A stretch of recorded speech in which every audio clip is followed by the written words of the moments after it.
সেই সম্পর্কে যদি একটু আমাদের যদি আসলে কালকে আমাদের শুধু ওর দিকে তাকান, সেই সম্পর্কে একটু যদি আমাদের জানাতেন, একটু বলেন যে আসলে কি ঘটনা ঘটেছে কালকে প্রথমে আগুনের মতন ছুটছে, বুঝছেন?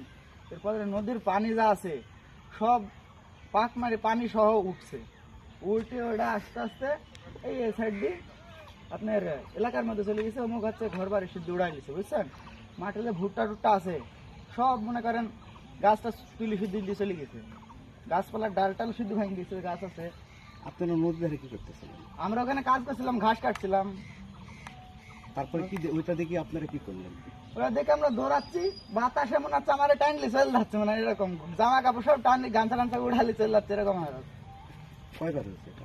এটা একবারই ওখান থেকে শুরু হয়েছে, শুরু হয়ে মুখ আপনার ভিতর বিলে চলে গেছে। কয়েকজনে বলতে দুইবার হয়েছে এটা? না, একবার।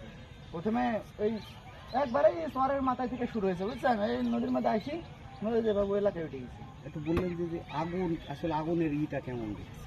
আগুন আপনার হচ্ছে যে ডাক মারে না, যে ঝিলিক মারে, ওই বাবু বেশ কয়েকবার ঝিলিক মারে, মানে অনেক জোরে জোরে, মানে ডাকের শব্দ খুব একটা নাই, কিন্তু আগুন মনে হচ্ছে ফাইটি পড়ছে, এরকম লাগছে। আপনারা কি কালকে কেমন আতঙ্ক ছিল? আমরা তো মনে করেন ভাব লাগছে যে এটা মানে এভাবে ধাই আমার দিকে চলে আসছে, আসলে আবার ঘুরে মুখ চলে গেছে, মানে কঠিন ভয়ের মধ্যে সবাই। ঠিক আছে।